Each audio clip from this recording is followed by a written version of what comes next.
FREERIDE Postmortem. Thank you all for coming out. So in a moment, we're going to hear from the devs of FREERIDE from Flightyfelon Games all about their experience working on it and their takeaways. But I just want to introduce, first off, some thanks. This is brought to you by the Winnipeg Game Collective. We are the Winnipeg Game Collective. There's going to be a QR code at the end if you're not in the Discord already, and we can invite you to join. We're also doing this talk at RRC, so thank you, RRC, and New Media Manitoba for making things like this possible. And Flightyfelon Games and FREERIDE, of course, because this is all about them. So we're going to get right into it. Please welcome Rebecca Harrison, the game designer and creative director at Flightyfelon Games. Hi. Hello. Can you guys, is this actually working? I think it's muted. Okay. Muted. I was assured it was not muted. There's nothing Oh, on it. hold on. Just use this one. Now it should be good. Hello. Okay, that sounds better. Hello everybody. Welcome to the FREERIDE Postmortem. Whee! Really excited to go through this with you guys, just kind of share what we've learned in the last 3 years and beyond. So you guys can follow our journey a little bit, learn some of our mistakes, see what we're kind of thinking about going into the future with. So yeah, we're gonna kind of go one by one through the different aspects of production, and yeah, this is me also. That's pretty much it. Okay. Wait, what now? Just leave it. We don't need a second mic. It's fine. What now? Are we talking about? No. Don't we have to introduce ourselves first? Oh, sure, yeah. Oh, also I need our slides if we're doing our present. Okay, well here's Julian. Hey everybody, my name is Julian Beutel. I did all the music and sound design for FREERIDE. I've been hanging with Flightyfelon for the past few years for all of FREERIDE and some stuff before and what we're up to next. So thank you very much. Hey everybody, that's me. I'm Anne Friesen. I'm the programmer with Flightyfelon Games.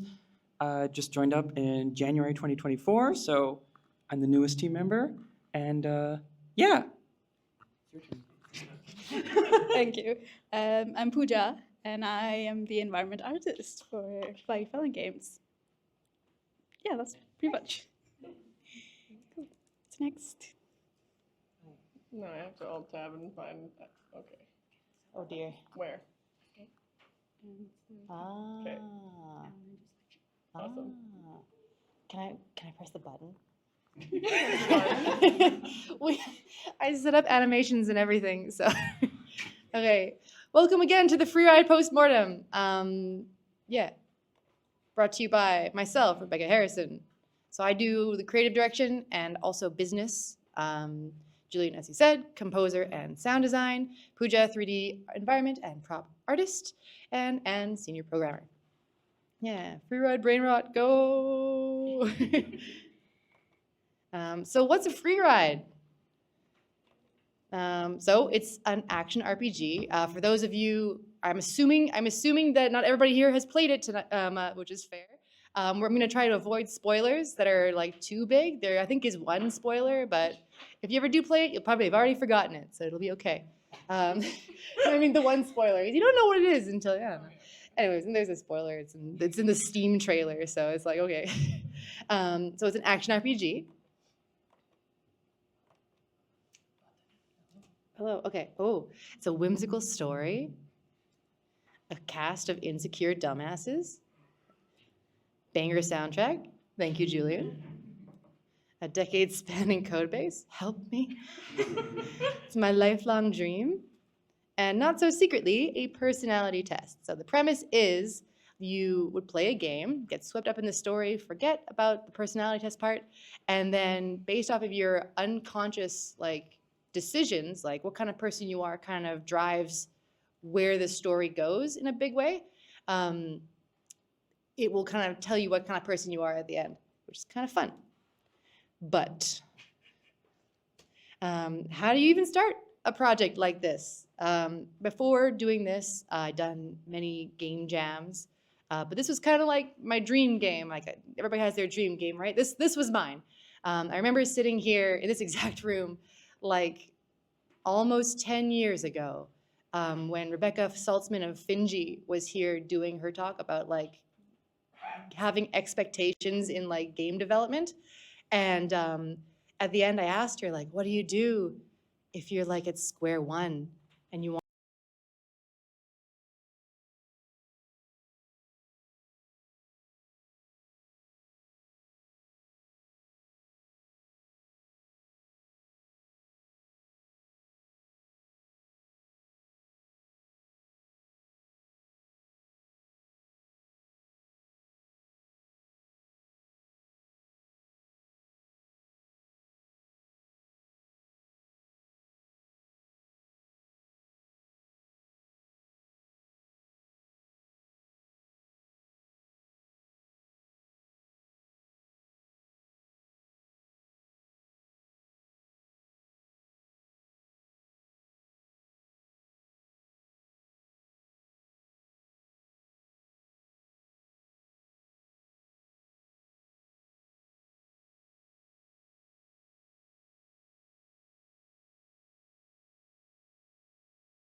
Written before I condensed it down into a script that could be used in a video game.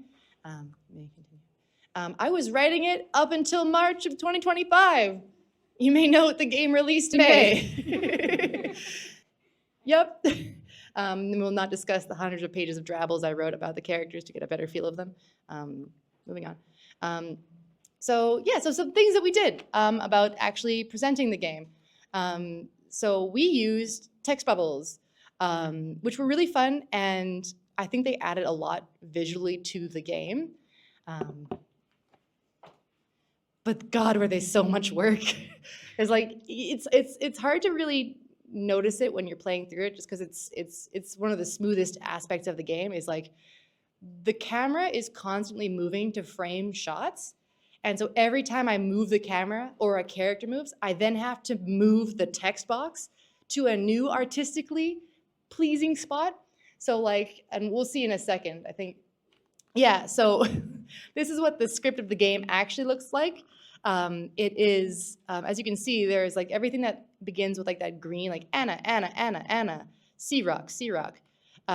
Those are the actual lines. Everything between it is a command. So like there's like animations there, facial change, facial portrait change, Another facial change is like every single thing. And these people aren't even moving. This one here, that one there, DCP is the moving of the dialogue something something. I have no idea what it actually stands for anymore. But like literally, and there's so many cutscenes in this game. This game is a cutscene. So yeah, but yeah, as I said, so the game was branching paths basically. Like so, wait, I don't think I was done with the last stage emotionally. But yeah, so things to take away from this. I'm just gonna do it. This is stressing me out. I'm sorry. She's like poised. She's like, tell me when, boss. I'll press the button. I think that for the next game, we're gonna be going with one big text box at the bottom, kind of like the more traditional style. Because number one, I don't want to like hurt my body by doing text boxes again. And number two, it made translating really, really, really, really hard because then we had to go through the entire game in 7 languages, and every time a Russian word ran over the end of the, we had to like squish that word, and Anne made some amazing tools for it, but it was still like we were there on the last weekend just dying inside. So no, 11,000 no, it's either 11 or 13,000 lines of dialogue. Oh, how many? Is that? Okay, it's a lot of words. That's another thing going forward. Is I don't want the game to have as many words because it was really fun to write, and these characters are like an extension of my soul, but I wish they would talk less. So yeah, so that's that. Another thing that I really like about the game is the branching paths. That worked great. That worked fantastic. The game genuinely does react to like your subconscious. Like my favorite instance of this is in Act 2. There's this character who's basically presented to you as a stalker, and then there's the girl that he is stalking. So you're following her through this really picturesque mountainside, and he keeps just showing up and kind of like crying, like nobody listens to me. And so you're kind of presented with this choice of like, do you actually listen to this guy? Like, do you? Because he's like, don't follow me, and he runs away, all melodramatic, and you can follow him. And you can kind of find out like why he's like this, and it actually is a fair reason. He just handles it very poorly.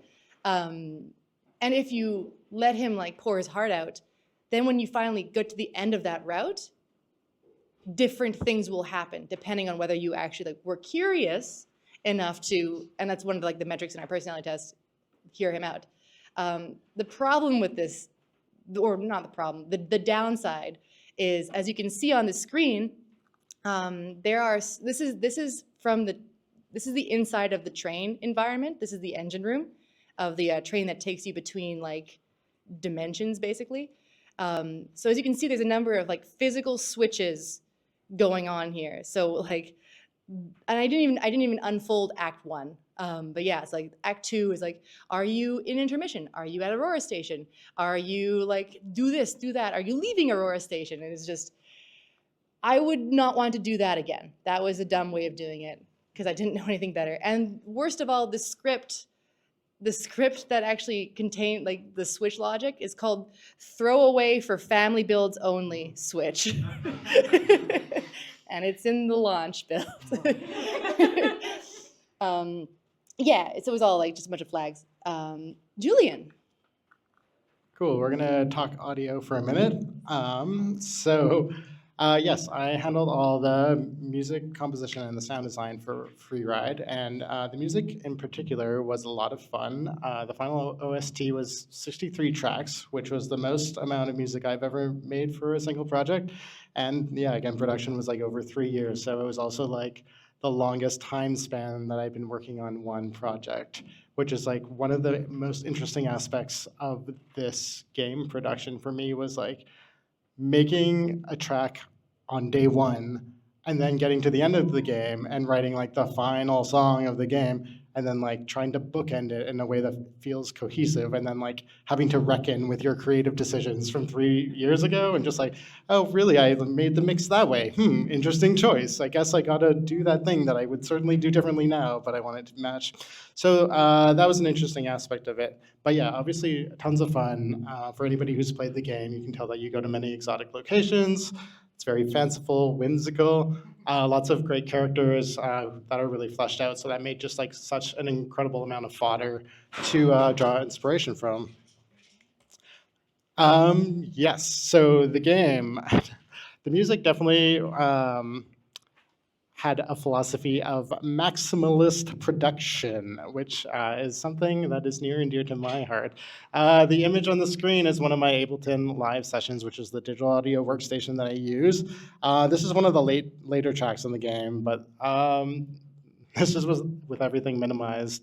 But yeah, there's a good amount going on, and I'm a sucker for detail, and I'm a sucker for a whole bunch of themes attached to things and how they all connect and seed little meta information during your play style. So that was fun. But basically the workflow was the soundtrack was nearly entirely MIDI production using VSTs. I used the Native Instruments suite of VSTs. I used Ableton Live as my production software. Then I export everything. I turned it into DAWs using Reaper. This is a super clunky workflow. You'll hear me whine about this in a few minutes. And then we put all those OGGs, basically compressed audio files, into FMod, the middleware program that we used to house all the audio and trigger everything. So let's talk about some of the things that went right, or that I was stoked on. Basically, right from the word go, Rebecca and I and the team decided that this was going to be like leitmotif city in FREERIDE. Everything was going to have a theme attached to it. The whole cast has themes, like little melodies that either Rebecca had in her pocket from her development of the project or things that I developed. That worked really well too, because a lot of the core melodies came from Rebecca, which meant that I was basically arranging them and reworking them for the different scenarios, which meant that I was kind of working with something that I wouldn't normally have made myself, which just meant that I was like sent on a different direction that my instincts would normally pull me to. So that made for a lot of just being out of my comfort zone and arriving at different conclusions than I would have normally. So that worked really well. And then besides like melodies, each landscape has its own little palette of instruments, which is fun. And then there were even like more macro motives that were returning riffs that were fun to play with. Like every time you're in a sewer environment, there's always going to be like a little drum and bass solo. That was fun. Let's see, what else? Oh yeah, every time you fight, you're in a combat sequence, so like grungy bass guitar and electric guitar come out. So hopefully those things work on a subliminal level to like instill a feeling of like, oh, this is a dangerous situation because I've heard the electric guitar come out before, so now I gotta fight for my life. Yes, so number 2, something that I was pretty proud of, is paying off all of these themes. In each scenario, oh yeah, because a lot of the game the central theme is how the characters steer down, or like the locations transform based off of your decisions. There's generally like a good outcome and a bad outcome for each scenario. So having or introducing the melody or the in its neutral state at first, and then having a satisfying conclusion of like the safe, happy version of it, and then also having its like antithesis version, its dark version of like, oh, this is going really bad. Hopefully those things land, or I was proud of the way that we tried to land those emotional beats with the music. And hey, we're gonna have a little show and tell, and I'll play a couple little examples of things that hopefully give you an idea of how this works. So Rebecca was telling you about the 2 characters who were feuding in Act 2. And I'm going to show you there's a recurring motive that comes, that's a very chromatic theme for all you music theory heads. And it comes back in different versions throughout the game. So let's see, I think we hear it in the overworld theme first, in this kind of rural Japan setting. Then you hear it in the second time you hear it, they're kind of having a straight up altercation. In the third instance, you hear it, you're fighting one of the characters. In the fourth version, you're fighting the other character. And in the final version, things go really, really bad, and you're hearing it in like this beast version of one of the characters. So this is the Argue theme.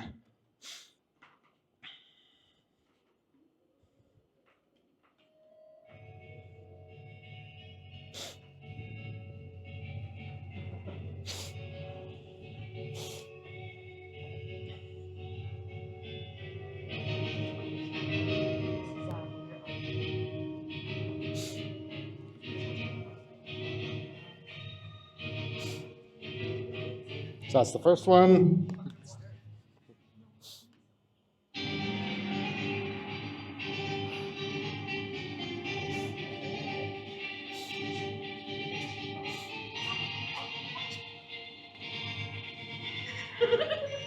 That's the second one.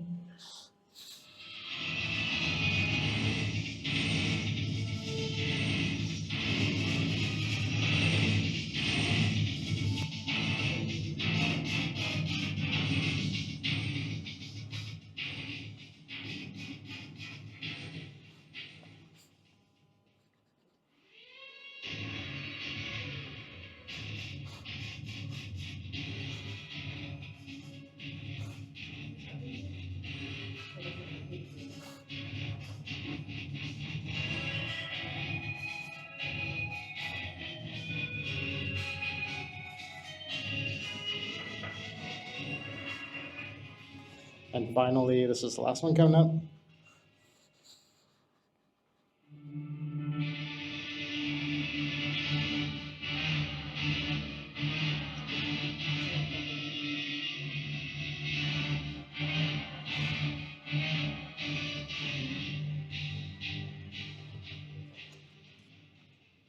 So that's like all the instances of that one theme and how it's transformed in all these different situations.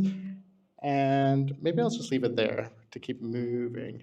But yeah, playing with all these themes was very, very fun for me. Another thing that worked really well was using Fmod, the audio middleware tool that allowed us to do all this interactive music stuff, basically create a bunch of variations for our sound effects and create a bunch of transitional points in our music. And it also allowed me to take a lot of the implementation off of our lovely programming team's hands, just because there's a lot of scripts that allow you to easily attach audio triggers to game objects in Unity, so that was awesome. And then finally, with those tools in Fmod, it allowed me to create a lot of responsive interactive moments in the music. Basically, using what are called magnet regions in Fmod, they allowed me to have like a big version of a theme when you're in one area, and then you might go inside a smaller like closet room, and then all of a sudden you get like a really truncated or like really stripped down version of that theme using these magnet regions. And what they do is that they allow you to have different tracks of different tempos. You can jump to relative moments within them as long as each song is the same number of musical bars. So if you have one song that's 120 beats per minute and another one that's 80, but they're both 20 bars, it'll know to jump to bar 4 in each. So it allows these seamless transitions, which were fun to play with. So that's music. Stuff that I was frustrated with. Because your tastes change over the course of 3 years, it made for some inconsistent mixes and mastering. So that was just something that I will try to do better going forward. And for our next game, yeah, we're gonna have less emphasis on MIDI production, gonna try to do some more live recording, gonna try to, yeah, get away from the maximalism, maybe try a little minimalism, go for some calming aesthetics instead of like the big grungy. I got all the grungy angst out of my system, you know? We're gonna relax now. It's gonna be great. We're gonna be so relaxed. And then, yeah, that's that. Okay, and then moving to sound design quickly. So that was the music side of things. Yes, our workflow here was I started making trying to do all the Foley myself, recording things in my apartment. Eventually, we needed something like, needing explosions for things, and I was like, I can like make. I can like clink two glasses together and call that a boulder moving maybe, but I can't explode something in my room. There are people who have done this better and higher quality. So then I invested in some pro sound effects libraries, which were super, it's just like expedited production. I love the idea of making everything homemade, but dang, is it slick to be able to go to a library. But yeah, made them in Ableton, like the music, shipped them to Reaper to export them as OGGs and get them in Fmod. Things that were a lot of fun with the sound effects. We have like these Animal Crossing style voices, like that started out like pretty straightforward. You can tell that like as the character designs got more involved, that also like the character voices got more involved. It started out as like, here's a sine wave, beep, beep, beep. Oh, here's a square wave, boop, boop, boop, boop. And then all of a sudden we have like a character that's essentially a vacuum. And then it's like, okay, well, I have this, like, now instead of a sine wave, it's just going to be little samples of a vacuum cleaner. And then we have like another person, oh yeah, we have like a lava lamp character, and they talk in glugs. And yeah, we have someone with a Ferris wheel for a head, and they speak in the that carnival, like, do do do do do do do do do thing. So just trying to throw in little gags wherever possible. Another thing that worked well, if you play your cards right, you can fight a bunch of big monsters in this game.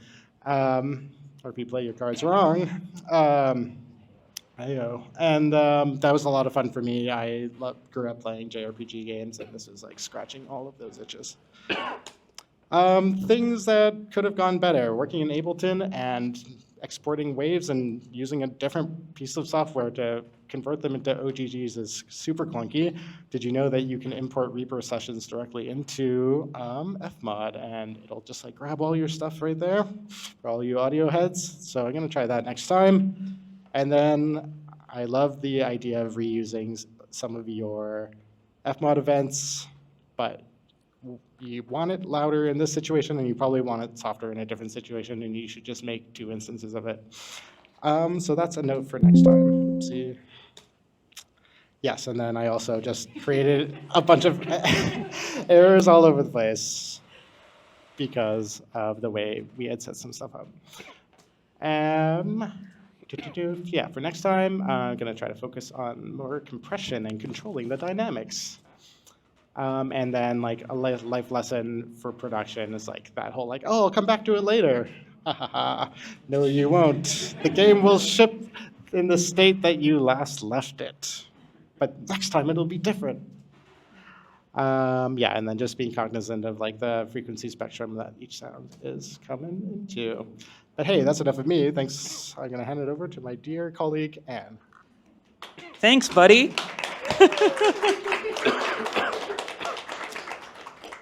Hello, everybody. I'm Anne. Nice to meet you. Unless I've met you already, then it's fine. Was it the space bar? Was it? Okay, cool. So, welcome to the programming zone. This is where the bugs live. Okay, so yeah, just to get a little background. So I said already that I joined the team in January 2024, which is super cool. Starting the new year, working on a new project, new job. However, that means that I did not write a lot of code on this thing. So some background about me is that I have been making Unity games, or like just things in Unity, for almost 10 years now, 9 when I started this, but none of them were ever this big at all. Even like semi-professional projects when I was at Vancouver Film School, they never got that big. So, yeah, that's what this is about. So with FREERIDE being an item-based action RPG, there's an inventory system that obviously spawned many, many item duplication glitches. And hunting those puppies down was like a full-time job in itself. So yeah, this is one of our testers. They somehow managed to spawn a bunch of, I have no idea why it was specifically a plastic stegosaur, but there was just some eccentricity in the code that made that happen. It was great. So there's two sides to this, and one is that there are so many spots where I felt as if I was walking on eggshells, because I'm like, wow, most of this game works already. If I touch even a little bit of it, it's going to crumble into the smallest house of cards you've ever seen. Thankfully, that never happened, but there were quite a few moments that were headache-inducing. But, you know, thanks to the power of friendship and teamwork, we solved them all. Woo! Yeah. So aside from that, yeah, lots of small intricacies, and that means that a lot of the tasks that were left for me to do were building out content. So what that means is boss fights. Yeah, so this is actually my son here. So he is like the first thing that I did in FREERIDE. He is a spoiler. I play the game and find out who he is. But he is a giant ice bird, and he wants to bite you. He wants to throw ice at you. He wants to burn his own house down, I think. Yeah, well, negligence is your own fault. Yeah, so there are many, many boss fights in the game, and I got to build all of them. I got to build lots of little moments and small little things. I can't really describe because they all form like the texture of the game. So there's boss fights, small things that you don't really notice that are happening, such as like little animations that just feel so smooth and natural when you're playing, but when you're building them, you're like, oh my god. Yeah, so another side of this is learning so many new cool things. So like I have said, I've worked on a number of smaller projects, but I never got to do too many different types of gameplay. So here is the DDR minigame. This is one of the coolest things, I think, in the game to work on. So basically, it's like a pretty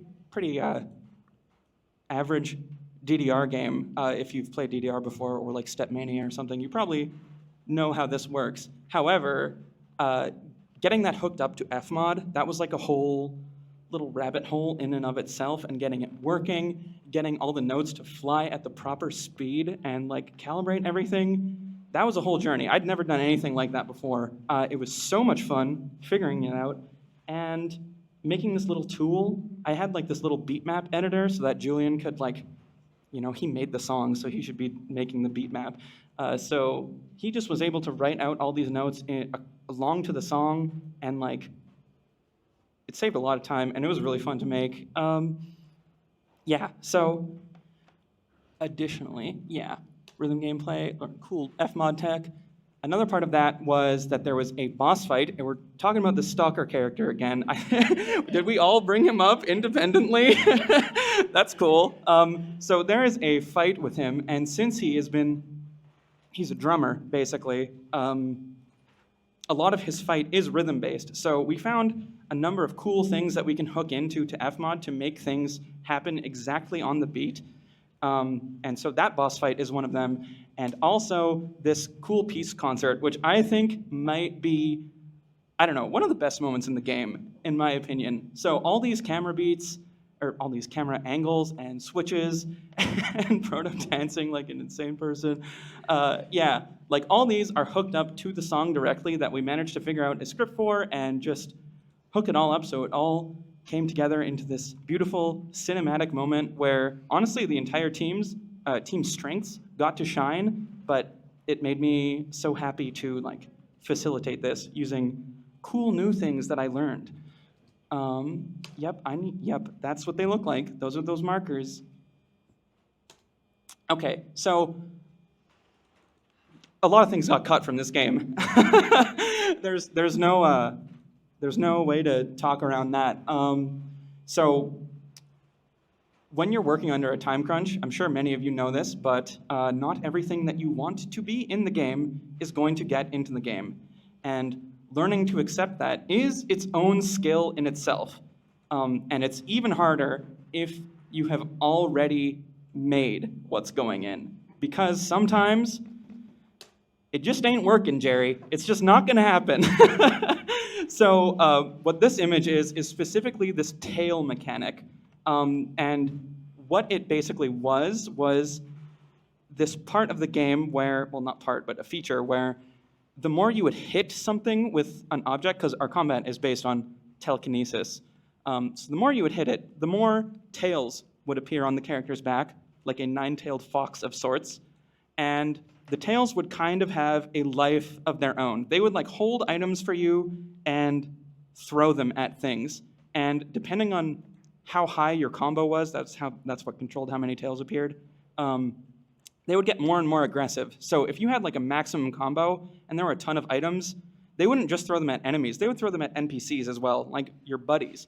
So we all thought that this was a very thematic mechanic. We all liked it a lot, but it just didn't work. It just kind of sucked, I'm not gonna lie.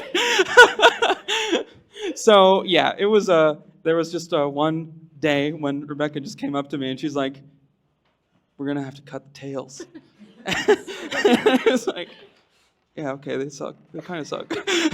But putting like, I don't know, I put like a couple full days of work into making these things. They were kind of a complicated thing because we didn't use an asset initially, and now in the final game we did actually use an asset for what the tails ended up turning into.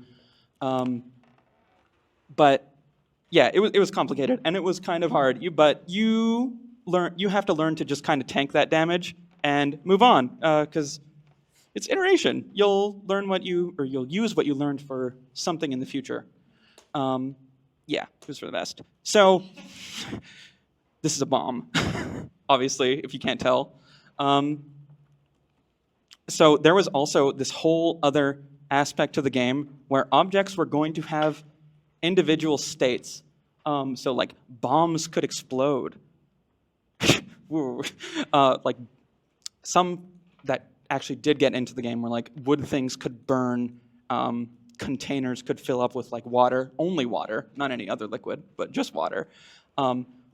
There was gonna be so much around it. There's an elemental sigil thing in the lore and story of this game. We were gonna have puzzles hooked up to those. And by the time we were getting around to stuff in like March, it was like, yeah, it's not happening. It's not happening at all. So this stuff we just actually didn't even get to. There's like a few times when what parts of this actually did get into the game, but a lot of it didn't. And I think that it could have been really cool if it actually did, but the game had to come out. So we had each of us had like several multiples of 11,000 lines of dialogue to translate. Or to format. So yeah, that's what happened. And yep, that's the end of my stuff. Thanks. Hello again. Welcome back to Leveled Stuff. Yeah, so along with the writing, I also did level design. Is this on? Testing. Okay, maybe. Okay. Yeah, so level design. Yeah, so as part of the game, obviously, there were a lot of bespoke moments, probably too many bespoke moments if you ask me, for my own sanity. But so I had to basically make places for all of these things to happen because it's a real walk around, see things happen kind of game. So this is room 20. In this room, several things need to happen.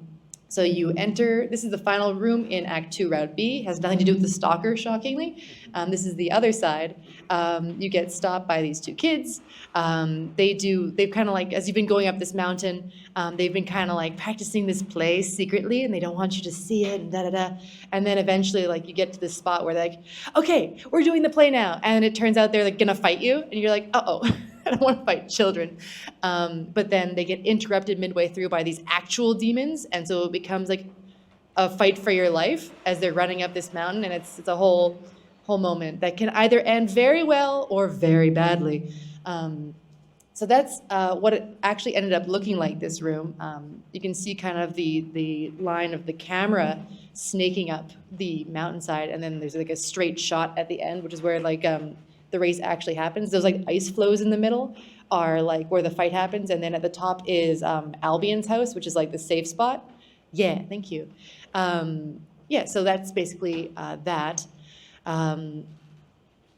So kind of the process for making that is you start in Blender. I like to start by like mapping out the actual path that the player will need, like that needs to be walked. And then you can kind of like find little offshoot paths that just feel kind of nice. And then you can kind of imagine like maybe putting like a special item in there that like would be a little bit of a secret or something like that. This is kind of a bit about the shaders that I use to make that a little bit more streamlined. Is so instead of painting and UV unwrapping all the environments, I actually did a top-down projection. I would paint the paths as they would appear. The paths were actually UV mapped. Sorry. The paths themselves were UV mapped, and I put those on them directly. But for like the snow and all the effects and stuff, that was actually a top-down projection. This was faster than doing it like manually, but it also took a long time. I specifically remember this room listening to the entire lore video of Rain World while I did the snow. And that's a long video, let me tell you, but it's very, very good. Shaders. I like shaders. You should too. They do stuff that is fun. This is an example of the shader for the snowy ground in that room. There's 3 different kinds of mapping going on here. You can kind of see there's a little like image of squares there. That's just regular UV mapping. Pooja's going to talk about that in a little bit. There's also the top-down projection. So you can see I've made the position, split. I'm taking the X and Z values and turning that into a UV map. So that's what's projecting it downwards. And then you can like do like the tiling and offset through that kind of tiling and offset node, put that into the UV input. And then this one down here is the scribble shader that you see on everything in the game. It's actually a triplanar shader. So basically it's got some information going into it, like it will rotate the scribble rotation through code. So the entire game will update at the same time on like this one script I wrote like in 2019. Sorry, Anne. It's over now. But yeah, so that was fun. But yeah, so like I said, every room kind of like, so here's like the story beat where you can kind of see it happening, right? But yeah, almighty queen of demons, yes. And then they fight. And then you fight them, and it's a silly little moment with some very excellent music, and then the demons run at you, and they're like chasing the girls up the mountain, and it's really genuinely scary. Because you can like only fight one really at a time because of the way you throw things, and then she trips, and then you got to go and save them, and it's a whole thing, and I won't spoil anything more. Concepting. I guess I'll kind of start this, or do you want to talk about it? Intermission first. Intermission now. Okay, so yeah, so basically what we did is, so I know, for example, like that's Albion's house at the top of the mountain after the chase scene. It's got to feel safe. It's got to feel welcoming.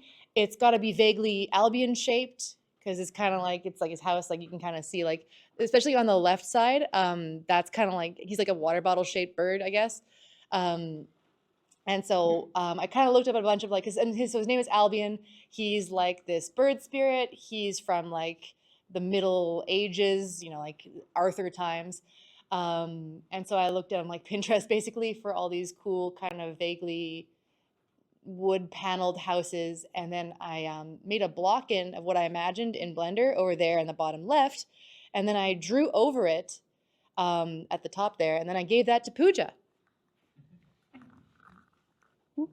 Hello. Okay. Never mind. I am sorry. But yeah, so that was concepting from Rebecca's side. Eventually she would use these block-ins, draw the concepts, and then send them to me. But I also have to mention 70% of our production, our entire process was remote. So each of us were working in the comforts of our own homes, rooms, wherever we were. So communication was very important when there's someone that's making all these concepts, and then there's someone like me that has to make them in 3D. So this is what I would receive. I would receive drawings, and then I would receive references, and then more drawings, and then more references, and also some extra images to make me understand what the scene is supposed to look like. More concepts, as we can see. So this is how the process of our concepts was. Rebecca would draw, she would block in the scene first, and then she would draw and then send it to me, and then I would go and build that in 3D. More concepts. This is a car that we have in Nova Station, and this is the cafeteria in Spirit School. So what I mean by communication here is that sometimes I don't know what she's talking about. So like the first thing we did, I get the concept, I take a look at it, I try to understand it, and if I don't, then we would get on a video call, and then she would go and explain.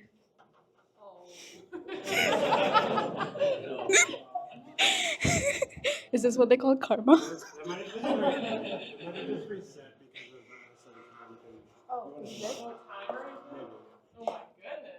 This is what I get for complaining. System's going down. The system will not be available for 2 minutes while the projector is cooling down. The projector got too hot. Oh. Couldn't take the heat. Is that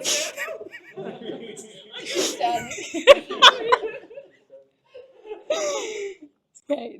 can you do it without the projector? Yeah, or- I can do. Okay. So just, like, turn... Wait, yeah, it's already wait. like 40% of the way there. Okay.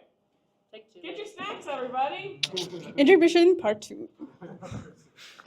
The floor is yours. Okay, concepting. I didn't do a lot of concepting. It was actually Rebecca. She's the brain behind the entire game. But didn't you want to talk about this? Sure, yeah, I thought about this particular framing. It's very specific. It's a specific slide. Hi, sorry about the feedback also. Okay. Okay, this will have to do. Yeah, so basically, as you have probably realized, there are several places to go in the game. And each of those needed its own art. In the next game, we're going to have a much smaller world that is finely crafted and not gigantic. But yeah, so our process basically is, so we knew what kind of, sorry.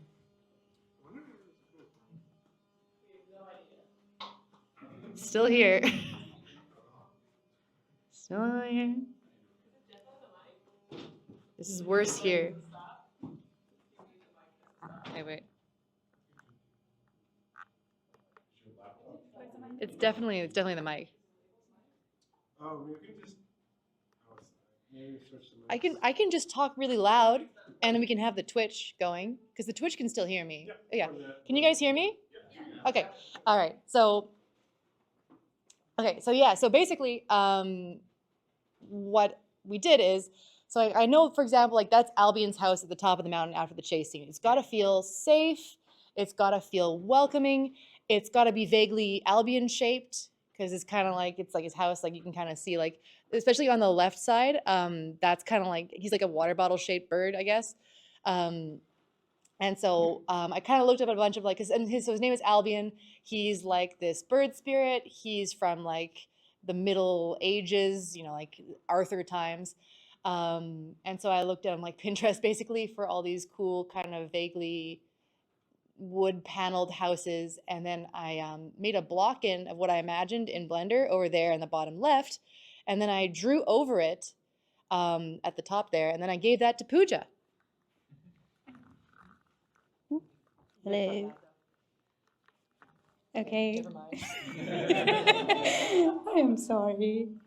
But yeah, so that was concepting from Rebecca's side. Eventually, she would use these block-ins, draw the concepts, and then send them to me. But I also have to mention, 70% of our production, our entire process was remote. So each of us were working in the comforts of our own homes, rooms, wherever we were. So communication was very important when there's someone that's making all these concepts, and then there's someone like me that has to make them in 3D. So this is what I would receive. I would receive drawings, and then I would receive references, and then more drawings, and then more references, and also some extra images to make me understand what the scene is supposed to look like. More concepts, as we can see. So this is how the process of our concepts was. Rebecca would draw, she would block in the scene first, and then she would draw and then send it to me, and then I would go and build that in 3D. More concepts. This is a car that we have in Nova Station, and this is the cafeteria in Spirit School. So what I mean by communication here is that sometimes I don't know what she's talking about. So like the first thing we did, I get the concept, I take a look at it, I try to understand it, and if I don't, then we would get on a video call, and then she would go and explain. So as I was saying, since we were all work from home, since this whole thing was entirely remote, a lot of times Rebecca had a vision and I didn't know what it was, even though I had all these concepts with me. So then she would have to either get on a call with me and explain her entire thought process, explain why the reference images are there, and also sometimes give me a layout of what the scene is supposed to look like. Very helpful. And then, again, so concepting was not perfect. This is our very first official game together, so we're all 4 different people, 4 different minds working. So sometimes we had a concept which was pretty straightforward. Sometimes we had concepts which just explained things to me. Like, hey, I'm not gonna draw a card, but this is what it's supposed to look like. It saves a lot of time. And then sometimes we didn't have any concepts. We just had reference images.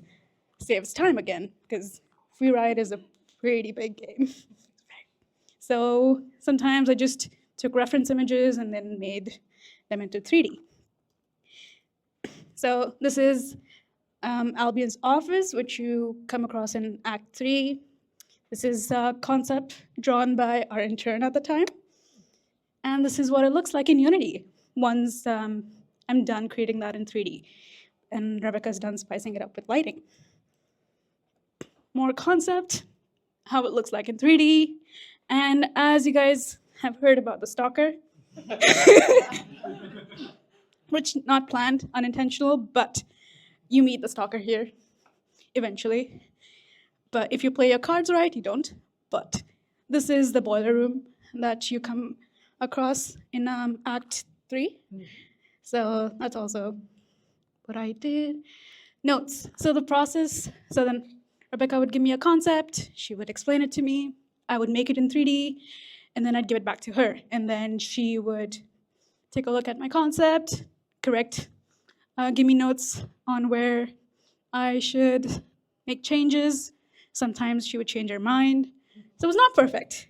What I'm trying to get at is the process was not perfect. We were all making our own trials and errors. So yeah, so I'd get these notes, then I'd correct them, and then that would be the final product. Props. Does this game have props? I think there are about easily 500 props, out of which there are about 200 plus that you can pick up. So this game had a lot of props. What you are seeing here is a little phone charm of each and every character. There are about 31. So at the end of the production, I was like making them. And this is the entire ensemble. I'm very proud of them. And this was one of my favorite parts of the game. More props. This is how the concepts look like, and that's what they look like in the game. As you can see, 200 pick-upable objects, each with their own uniqueness. Lots of props. More concepts, but I don't think Rebecca mentioned, but while we were also making our game, we had a very good, very nice, very loving community of people who played our demo, which we released in 2023. Yeah, so they joined our Discord, and to keep our community engaged, we held contests.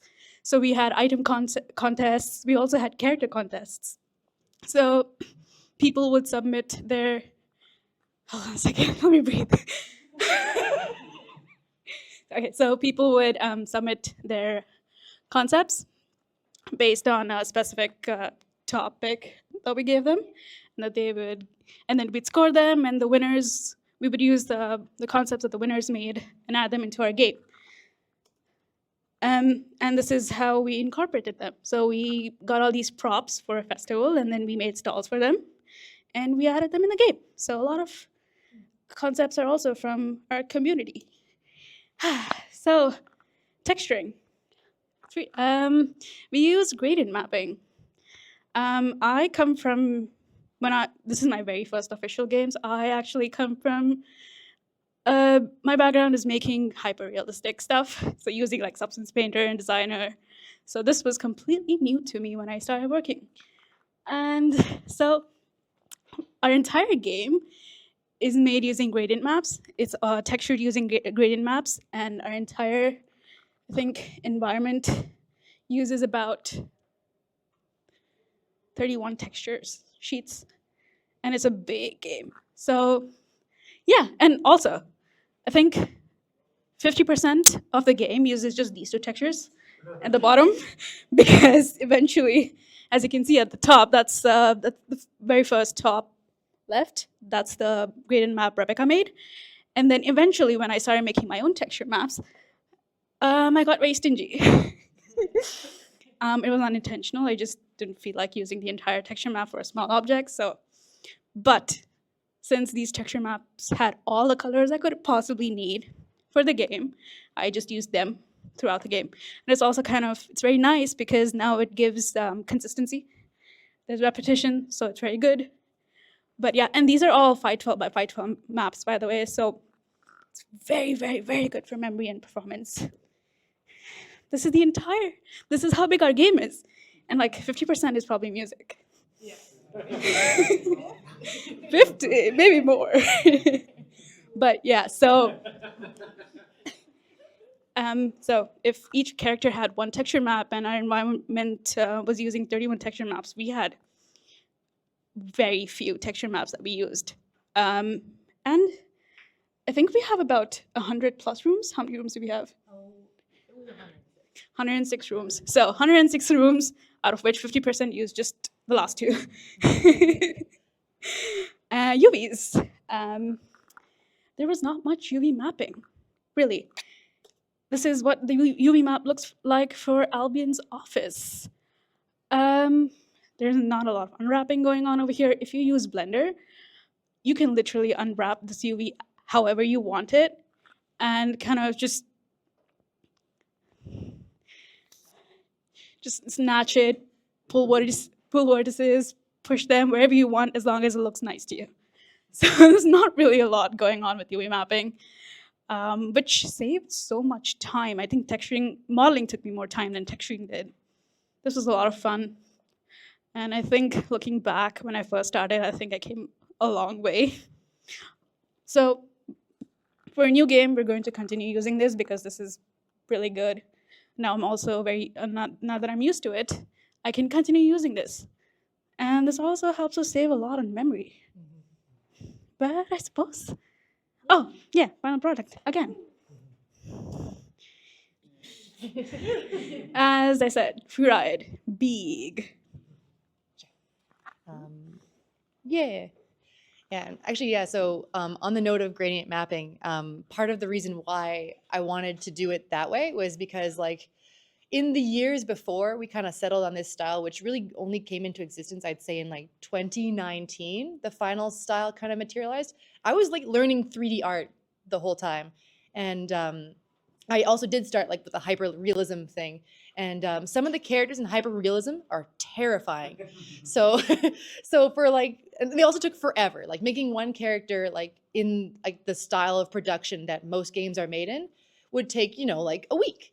Like how normal or more, like usually, right? Like if I knew that I had this big game in my head and it's got all these characters, like there's no way we could do this with less than a team of like 40. So I was like, okay, what can we do to make it as simple and doable as possible in like a lifetime, or hopefully less. But yeah, so like in terms of bigness. So this is from our build index. That's the true ending. It is build index 106. 106, okay? And you might be like, oh, maybe these rooms aren't that big, or maybe they're not that complicated. They are complicated.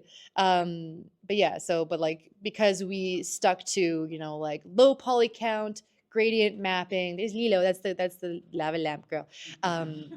It was just like very focused on stylization and readability.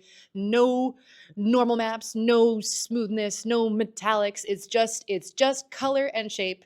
And that outline shader that you see everywhere, it's like a blit shader. It just basically takes the screen image, takes the Z depth of the image, and then like wherever there's a big difference, it puts a line there. So it's just like outlines, shapes, colors, ship it. And yeah, so like the characters, I did the majority, or all the main cast of characters, and many of those after. But yeah, so like this is kind of like my process for doing that. This is like Lepida version 8, honestly. Like I finally became happy with her design like way later than I would have liked into making FREERIDE. Like it was before we got funding, but it was like after 5 years of trying really hard to make this character.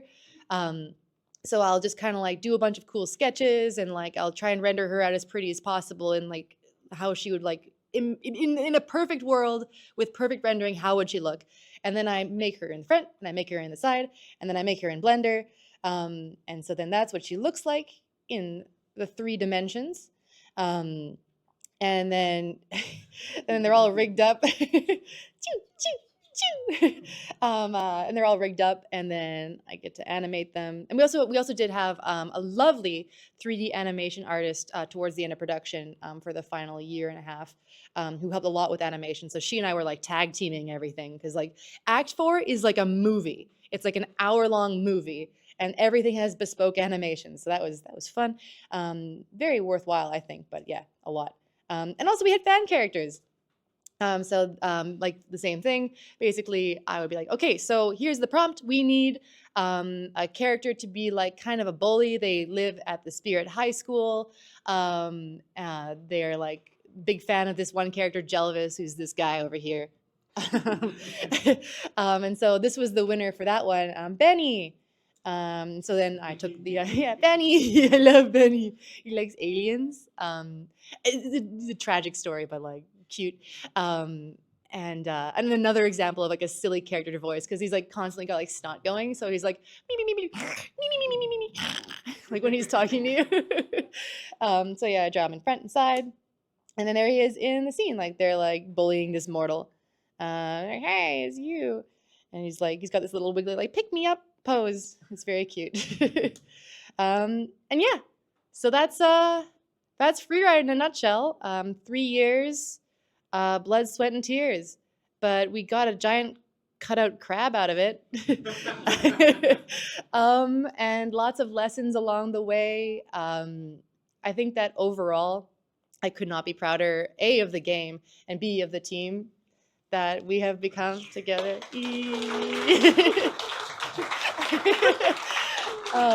Yeah, I'm super proud of you guys. You're all amazing, and I trust you with my life. Really? Oh. What's your life insurance like? But yeah, so yeah, it's been a real journey. Is FREERIDE perfect? No. Did it sell 1 million copies? No. But like, I think that it was the game it was always meant to be. Like, people always talk about their dream game. I got to make my dream game. Yeah.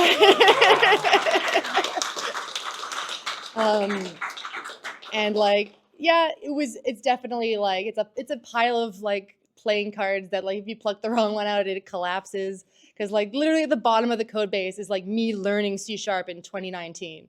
Like that's like if you like look down there, it's just me going like, help me. Yep.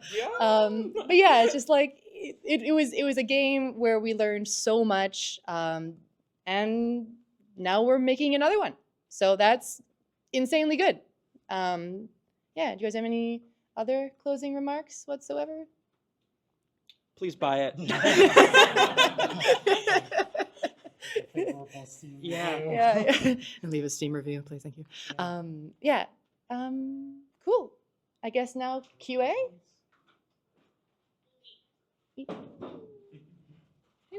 Okay, we're gonna open it up to a Q&A session. I think we'll have people raise their hands here. Yeah.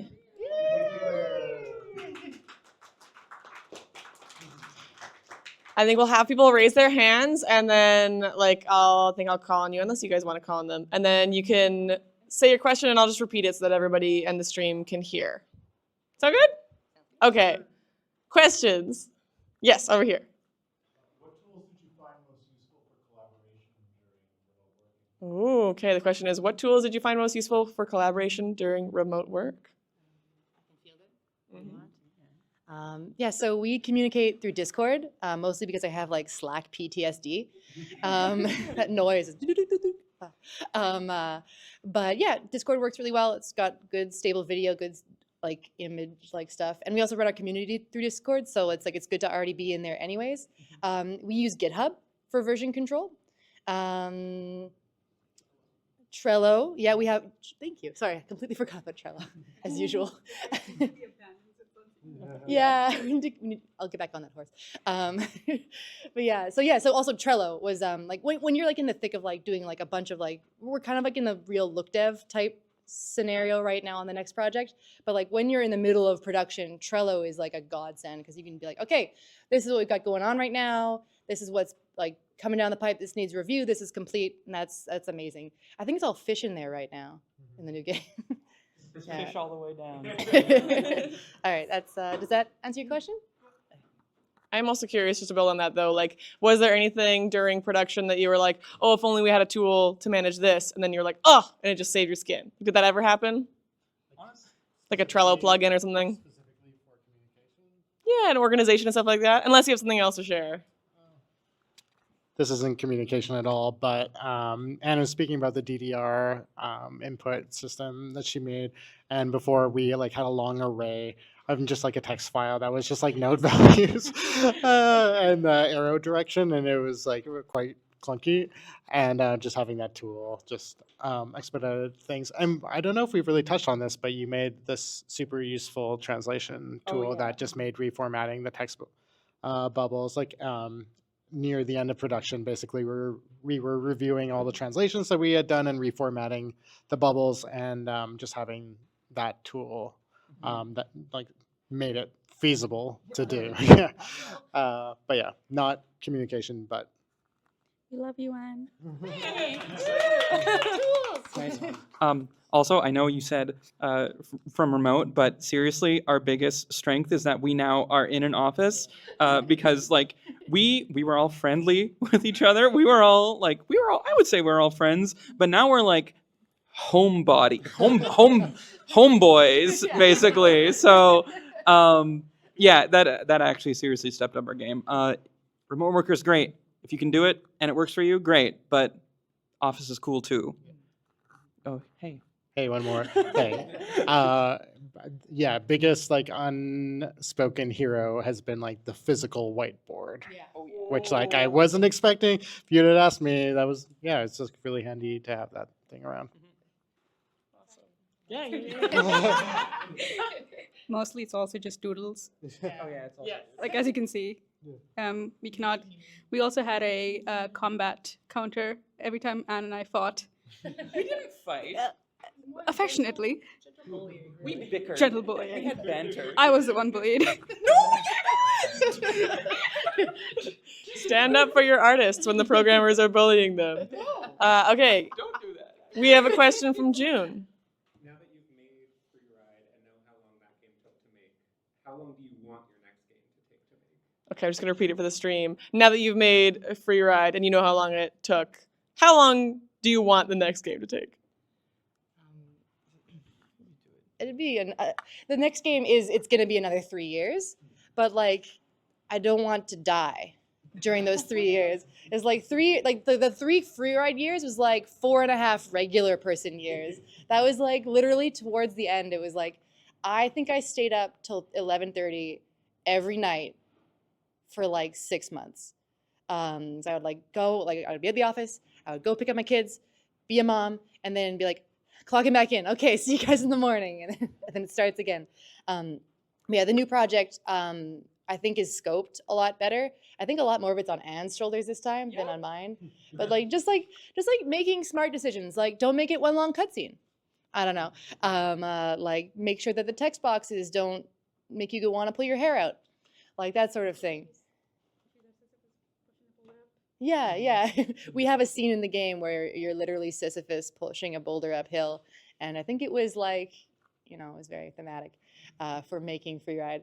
But yeah, it was like 3 years of free ride was like too much. 3 years on the next project is gonna be like just right. So that's where it. For now. For now. It's Well, definitely gonna get bad Yeah. later, but we're gonna be good about it Yeah. for as long as possible. Yeah, it's definitely gonna be a more systems oriented game. Like there's still a story, but it's way more like mechanic driven. Like the majority of your time will be spent interacting with mechanics, and like you'll interact with characters. There will be events that you can like be a part of, but it's just like it's a mechanics driven game. Is what I'm trying to say.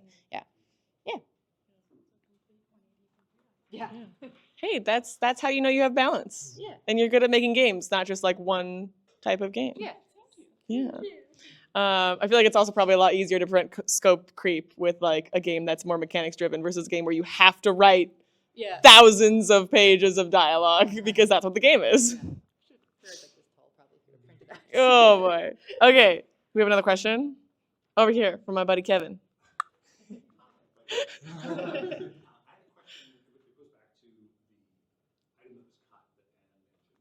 Mm. What were the pieces that were non-negotiable, that were essential to the experience, the fun, the joy of the game, that you had to really nail down? Okay. You knew if you didn't, like, we'd be in trouble. Okay, so we're hearkening back to talking about things that got cut and mentioning the Tails situation. So like, what are some other things that like were core to the experience that you couldn't cut? Is that the question? Yeah, okay. So telekinesis is like at the core of how you interact with the game. Like there's a whole lot of objects that you can pick up, and they don't really do a lot of other things, but there are several objects that are like very important that you have to take with you, and being able to throw them, being able to manipulate them, that is like the core of the game. Like those are unseen, hidden dialogue choices that also affect the story. And obviously there's boss fights and stuff, and you have to fight those enemies by throwing stuff at them or other things. So yeah, like having telekinesis combat and like branching dialogue paths, that's like, and like looping, like replayability, that's like the core of what FREERIDE is in terms of a gameplay experience. So yeah, do you have anything? No, pretty much covered it. Sweet. Oh yeah. Cute answer. The other like or my favorite thing is like we always made time for like little like Easter egg details, which is like, there was always time for like a little gag here or there, and if it wasn't like too much work, it's just like, yeah, we'll just put that little thing there and nobody will see it, but maybe one person will, and that like I think that adds compounds to the charm of the game, and I think FREERIDE is a very charming, or like that is an essential part of the experience. I'll just give you an example. As an example of that, there was this reoccurring thing of there's these little crabs that are like pick upable objects, and there's like this kind of like story that is being told kind of throughout the game. Every once in a while, you'll just like find crabs, and like in one situation, they're like just like having like a meeting in the water, and then there's another one where there's like two have like gone off on their own, and they're just like chatting, and there's like a basketball, and then like at the end of the game, like they're on a date quite clearly, and there's like flowers. So it's just like that I think is the soul of FREERIDE, is like those little itty bitty moments. Like, okay, let's let's take our like rushing hats off and be like, how can we slow down this moment and make the player go like, heh. So yeah. I think that's really beautiful. I do find it interesting that Anne mentioned like the things that are the core of what FREERIDE is, how the game works, what make up like what it is. And then Julian and Rebecca, you kind of brought in like the extra little tidbits that make it good. That makes me curious, like if there was something else to get cut, what would it be? Like what was something that you think was, oh, here we go, okay. A joke answer is also the telekinesis. Just so you know, that thing could have been zapped out of existence at any moment, and we would have had to do a lot of work, but could also happened. What were you gonna say? Cool. Yeah. That's half a joke. No, honestly, it's actually fair. Like, I should probably talk into the so Twitch can hear me. Honestly, that's actually I think a fair answer. Like, it's half a joke, but like, did the game need telekinesis? Maybe not. Like, and we'll never know. Like it could have been another thing that was less janky, but like that's kind of part of what FREERIDE was. It was like this thing that started off as a passion project, and like telekinesis was just like intellectually part of it to such a degree that like I couldn't imagine removing it. But it could have easily been just like another thing, or maybe we wouldn't have had combat. Maybe combat would not have been as much of a part of the game as it was if we focused like and like if we went like the full cozy route and like you couldn't hurt anybody at all, like but the reason I wanted telekinesis like was just because it was such an unspoken way of getting at the player's personality. Like you can like hold something up to a person and give it to them, or you can bap them with it, and it counts every time you do one of those two things. It was just this very like kind of silly way to like try and like creep into the player's brain. So yeah, but we'll never know. It'll be interesting to find out. So yeah. Did you want to say something, Pooja? Okay. I think that's really cool because I feel like telekinesis is the kind of thing where as a player, you wouldn't think that the game is watching you do that. Oh yeah. Yeah. Oh yeah. Yeah. Okay. Question. I'm super curious about your initial 400-page PowerPoint. What role did it play as the production was happening? How often did you find like referring back to it? Was it useful past the pitch stage, or was it just like a book of hopes and dreams? Okay, so harkening back to that 400-page PowerPoint, did it end up being useful in the production? What part did it play? I would say it was actually not useful in the pitch stage either. Oh, like you could be like, and this exists, and like the publisher was like, yikes. It's like, if anything, like that's like red flag number one when you're looking at somebody who's like got their game idea and they're like, so I have 4,000 pages of lore. It's like, that's the biggest red flag ever. It's like, what are the game mechanics? I don't know. What's the playtime? Who cares? But it's like, but that was what was important to me. So like in the journey of like, all of this could not have happened if I didn't care a lot. And that was to me like the most fun part, was like creating the world, creating the story, creating the characters, trying to figure out how to get someone's personality out of them by giving them choices they weren't aware they were making. And so like the thing I had at my disposal at the time was PowerPoint. So it's kind of like, so like for a lot of the character design, a thing that actually really helped me was Animal Crossing New Horizons, because I struggle sometimes keeping outfits simple.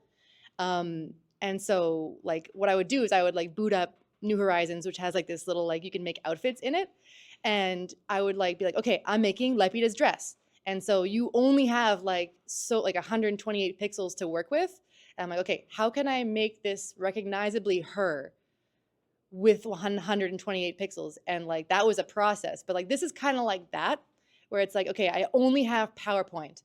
What can I do with this very limited tool? And I would try some things, and like sometimes it worked, sometimes it didn't, but like it was so simple to like just rip it out at that phase, right? And then sometimes we would get to the game and like stuff that worked in the PowerPoint didn't work because it wasn't presented as a bespoke choice. Like as you're going up the mountain on the Albion route, there's these generator buttons that you have to push. or you can push. You get a good ending if you notice them, because the original purpose of that route was to test your observation. So in the PowerPoint, you were given like, oh, and then also there's this button over there. Like, do you want to push it? And then it's like, and if they push it, like a thing happens. It's like, haha. But like they're like, they're drawn to it. In the end, like people didn't notice the buttons because there's so much going on in this room. And they're like, and if they're fighting something, forget about it, you know? So I ended up having to like really, really stop, go back and change stuff and like add these buttons in like a ton of places going up the mountain where they would be more noticeable. And still a lot of people didn't notice them, which is kind of what it was testing. But yeah, so it was helpful to me in that it kept the passion strong, and it was kind of helpful in production. I wouldn't say it was helpful in pitching at all. I stopped showing it honestly after a while because you could see their eyes be like, yeah, sure. Yeah, I guess. Any thoughts? I've never even seen that document. It didn't come up. Oh, it's irrelevant now. I feel like it's still useful though to have somewhere to get your ideas out. Yeah. Like as a creator, because like even if you're never sharing it, like you want to be able to be like, okay, then all this lore, and Yeah, 'cause my you want to husband have went that. through it, so he, Yeah. he knows. Yeah. He knows. Oh, wait, the next one, or okay. Oh, Well, that's all the time we have then. If you want to ask more questions, you can track down the Flighty Felons as we clean up and bother them, I'm on Discord. or on Discord, Discord. which, check it out. Oh, there's more events happening. Okay, well, we'll go back to that. On the Discord. This is the Game Collective Discord QR code. If you're not in it already, you can join it, and you can find all these lovely folks at your usernames. I'm just Rebecca Harrison. I'm Anzu with 2 U's and an underscore. Julian B, I believe. My username is not Sprouts.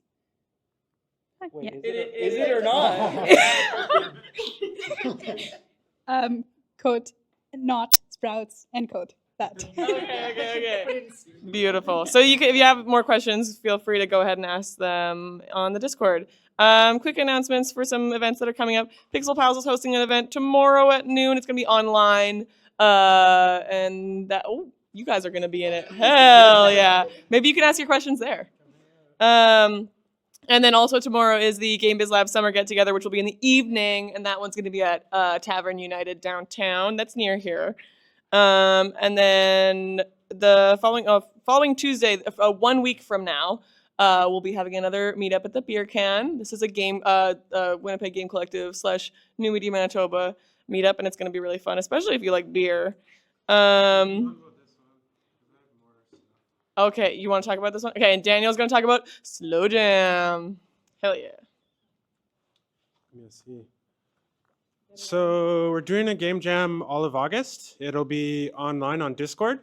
The purpose of Slow Jam is kind of contrary to like what a typical jam would be, where it's over the course of like 48 hours, 72 hours, something like that. It's designed to be low stakes, low pace. Use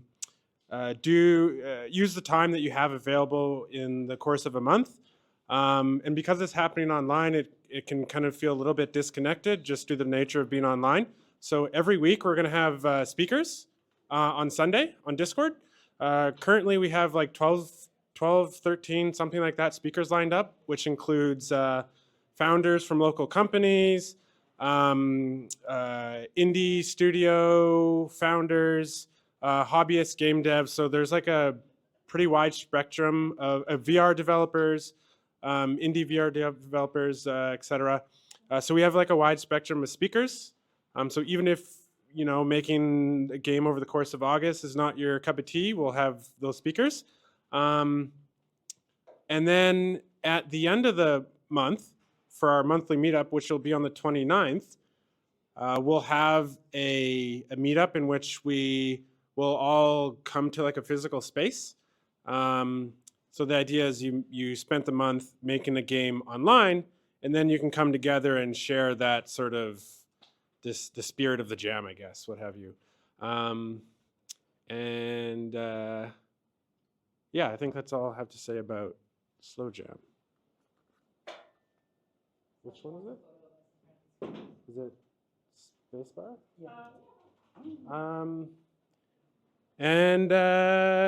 Yeah, I guess that's it. Unless you.